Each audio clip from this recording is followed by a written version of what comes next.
vos questions pendant une dizaine de minutes. On parlera forcément du match, entre autres. La première question, vous vous présentez et vous posez, s'il vous plaît, une seule question. Okay. Oui, Mariam. Bonsoir Khalidou. Vous avez fait aujourd'hui une première séance d'entraînement. Il y a des absents. Que pouvez-vous nous dire par rapport à la situation de la taille actuellement? Bonsoir à tous. Effectivement, on a fait la première séance aujourd'hui. Les joueurs qui ont joué le plus tôt et qui ont réussi à arriver hier ou ce matin sont venus sur le terrain aujourd'hui. Il y a quelques-uns qui vont arriver ce soir encore. Et c'est bien, je pense qu'il y a un bon état d'esprit, malgré la situation, malgré ce qui s'est passé. On sait qu'on est à disposition du peuple sénégalais, on est à disposition de l'équipe nationale, du staff qui a été mis en place. Ce qui va faciliter la chose, c'est que le staff nous connaît déjà, donc ils savent de quoi on a besoin, ils connaissent tous les joueurs. Après, on va tout mettre en œuvre pour mettre dans les meilleures conditions pour bien préparer ces deux matchs. Mais pour le moment, tout se passe bien, même Ismaïla Jacob est arrivé, donc voilà, il y a une bonne ambiance pour le moment, malgré un peu de questions qui se posent un peu partout. Mais je pense que voilà, sur la première séance, ça s'est super bien passé.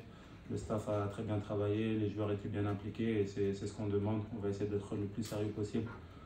Je pense encore plus sérieux que d'habitude pour pouvoir bien préparer ces deux matchs qui sont très importants pour nous parce qu'on veut vraiment se qualifier pour cette CAN 2025, Inch'Allah. Merci, capitaine. Oui. Alors, vous vous présentez, s'il vous plaît. D'accord. Moustapha Toumbou, journaliste à Sénéweb. Alors, vous parlez de la situation actuelle au sein de la tanière. Comment se porte-t-elle? Quel est l'état d'esprit de l'équipe nationale actuelle avec le départ du coach Aliou Cissé? Et quel est votre avis, s'il vous plaît? Ouais, c'est vrai, on a appris le départ du coach Aliou Cissé quand on était en équipe nationale, à 3-4 jours de l'interview pour savoir qui venait en sélection. C'était un peu difficile parce que ça nous a pris un peu de cours. Mais voilà, il y a des décisions qui ont été prises plus haut. Il y a des choses qui sont plus haut que nous, donc on doit les accepter aujourd'hui. Mais je pense qu'il y a un état d'esprit aussi très, très positif parce qu'on sait qu'on a commencé un travail avec le coach Aliou Cissé. Il va falloir honorer ce travail sur le terrain et ça passe par une victoire contre le Malawi à la maison et aussi une victoire là-bas. On sait que ça va être difficile. Mais voilà, on va tout mettre en œuvre pour gagner ces matchs. Il y a un staff qui a été mis en place. Je pense que le président m'avait contacté le jour où la décision avait été prise par l'État. Après, voilà, j'ai commencé à contacter un peu quelques joueurs pour pouvoir les mettre, pour les informer de ce choix de l'État-là. Maintenant, on sait qu'on est à disposition de l'État, on est à disposition de l'équipe nationale, du peuple sénégalais.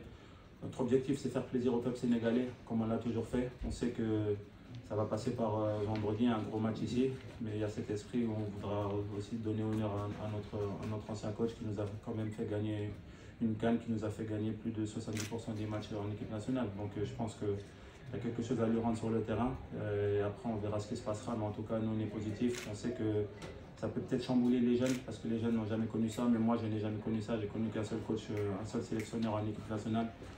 Mais voilà, ça fait partie du football, il faut accepter. Et aujourd'hui, on sait qu'on sera doublement motivé sur le terrain pour pouvoir faire plaisir au peuple sénégalais. On a envie de retrouver cet amour du peuple sénégalais, retrouver ces bonnes sensations. Et voilà, on va bien préparer les matchs pour être bien vendredi.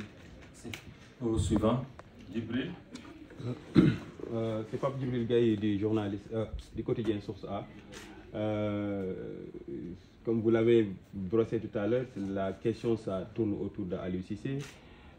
Son départ a surpris bon nombre d'observateurs, sachant que c'est lui-même qui a confectionné la liste pour ces joueurs qui vont prendre part à cette double confrontation. Est-ce que, comme beaucoup le pensent, est-ce que vous pensez que c'était le timing pour se séparer de l'entraîneur, de votre entraîneur? Je ne saurais pas vous dire. Je pense qu'il n'y a aucun timing qui est bon pour se séparer d'un entraîneur. Après, je pense que ça a été vraiment court par rapport au fait qu'on ralliait le Sénégal même pas 3 ou 4 jours après. Donc ça a été très très court. C'est difficile de se retourner sur quelque chose, surtout en étant footballeur, on a des équilibres, on a des choses qu'on a l'habitude. Et quand une news comme ça, une nouvelle comme ça arrive, c'est très difficile à gérer, mais on est des footballeurs professionnels, on va faire du mieux possible. On sait que voilà, il a commencé quelque chose. La chose positive, c'est que le staff intérimaire, c'est le staff qui était aussi avec le coach Aliou. Donc ils connaissent tous les joueurs, ils savent tous les joueurs qui étaient convoqués, ils étaient déjà au courant. Le planning a été fait aussi par eux, donc ça a facilité les choses. On a gagné beaucoup de temps par rapport à ça, donc ça c'est vraiment positif. Et voilà, après, moi ce que je peux dire, c'est qu'on peut que rendre hommage à Aliou Cissé, parce que tout ce qu'il a ramené aujourd'hui au Sénégal dans cette tanière, le groupe qu'il a formé, les trophées qu'il a ramenés, je pense qu'aujourd'hui on peut que le remercier de ce qu'il a fait. Voilà, c'est un bonhomme, c'est un monsieur, c'est quelqu'un qui nous a fait aimer notre pays aussi. Faut le dire, il a ramené plus de 100 joueurs en équipe nationale, dont des joueurs qui ont découvert le Sénégal, des joueurs qui ont redécouvert aussi le Sénégal. Donc ça, c'est quelque chose d'important. Tout ça, je pense qu'il y a beaucoup de joueurs qui peuvent le remercier aujourd'hui d'avoir fait partie de cette sélection. Vous savez, c'est un honneur de porter le maillot du Sénégal. Et aujourd'hui, il nous a donné cette occasion-là. Moi, il m'a fait capitaine, donc comme je l'ai mis sur mes réseaux sociaux, je peux que le remercier parce qu'il m'a quand même fait découvrir aussi le Sénégal. Il m'a fait découvrir des choses que je pense sans lui, je n'aurais pas découvert. Donc on ne peut que le remercier. Et en le remerciant, je pense que ça va passer par vendredi. Gagner ce match vendredi, gagner ce match mardi pour pouvoir nous qualifier. Et ensuite, on verra ce qui se passera. Mais on va être professionnel. On sait qu'on est à disposition de tous les Sénégalais. On est à disposition de l'État. Quand tu fais partie de l'équipe nationale, des choses comme ça peuvent arriver. Donc il faut être vraiment fort mentalement pour pouvoir aller de l'avant. Merci. Oui, Nafi Amma. Nafi Amma de l'histoire. J'ai une question. Parmi l'une des raisons évoquées par l'État, c'est un risque de désaffection entre l'équipe nationale et le public sénégalais. Est-ce que vous, en tant que joueur, vous l'avez senti sur le terrain?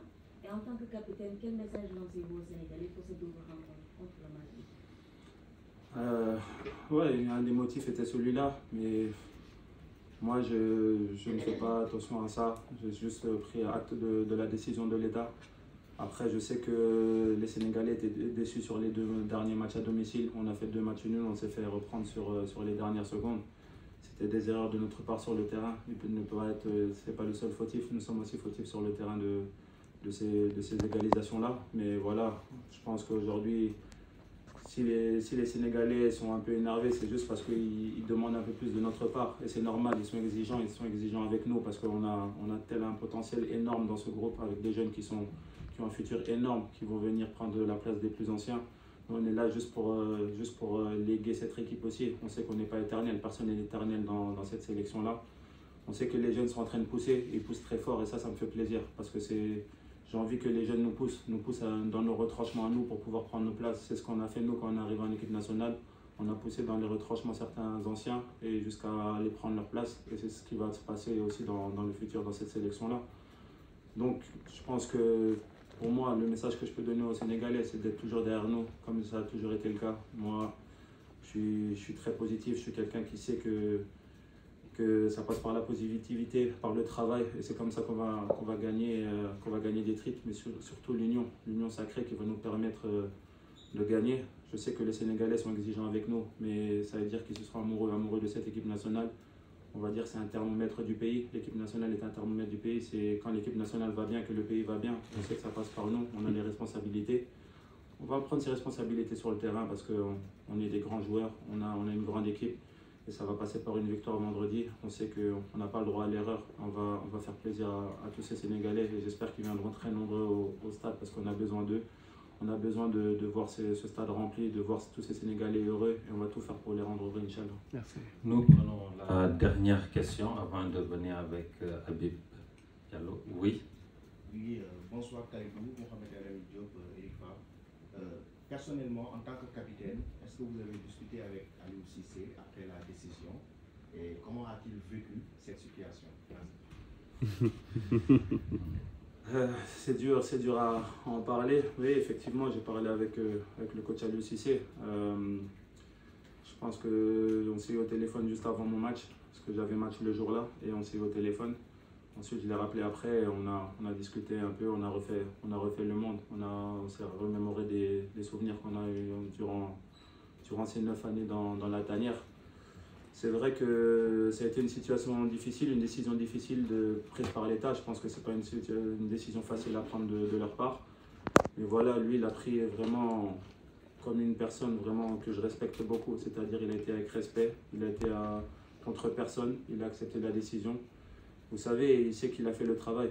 Avoir pratiquement 70% de victoires sur 9 ans, je pense qu'il n'y a pas beaucoup de coachs dans le monde qui l'ont fait. Je pense qu'il faut remettre les choses à leur place. Le coach Aliou Cissé a ramené quelque chose de très intéressant dans cette tanière. La solidité, de l'humilité, un amour derrière cette équipe nationale. Je pense qu'à son arrivée, l'amour a commencé à se dissiper. Il a ramené de nouveau cet amour-là, cet amour autour de cette équipe nationale. Des joueurs qui font partie des meilleurs joueurs dans le monde. Des Sadio Mané qui sont ballons d'or, qui sont champions d'Europe, qui gagnent la Ligue des Champions, des Mendy, des joueurs qui jouent dans les plus grands clubs aujourd'hui. Et je pense que c'est grâce aux joueurs, mais c'est aussi grâce à lui. Il a ramené cet amour au niveau de l'équipe nationale, où certains maintenant se présentent pour pouvoir toquer à la porte de l'équipe nationale. Avant, je pense que c'était nous qui allions chercher les joueurs. Aujourd'hui, c'est les joueurs qui veulent faire partie de cette équipe nationale. Donc aujourd'hui, il faut le remercier de ça. Maintenant, il ne faut pas que vivre sur des souvenirs, il faut vivre aussi sur le futur. Et le futur, c'est ce qu'il a fait avant aussi. C'est le travail qu'il a fait jusqu'à ce dernier match au Burundi, où on a eu cette victoire. Maintenant, il avait dit après le Burundi qu'on devait faire 6 sur 6 au mois d'octobre. C'est notre objectif et on va continuer le travail qu'il a commencé tout en faisant acte de la décision de l'État. Mais je pense qu'il y a un staff qui a été mis en place aussi. Il y a Pape qui est là, Teddy qui sont là, ils connaissent très bien. À eux d'avoir leur chance, à nous de se mettre derrière eux pour pouvoir les épauler, s'épauler les uns les autres pour pouvoir aller de l'avant et aussi voilà, retrouver cette solidité, cette humilité, cette fraîcheur, cette envie de gagner tous ensemble et cette union autour de cette équipe nationale. Et j'espère que tout le peuple sera heureux de cette équipe nationale. Mais il n'y a aucune question.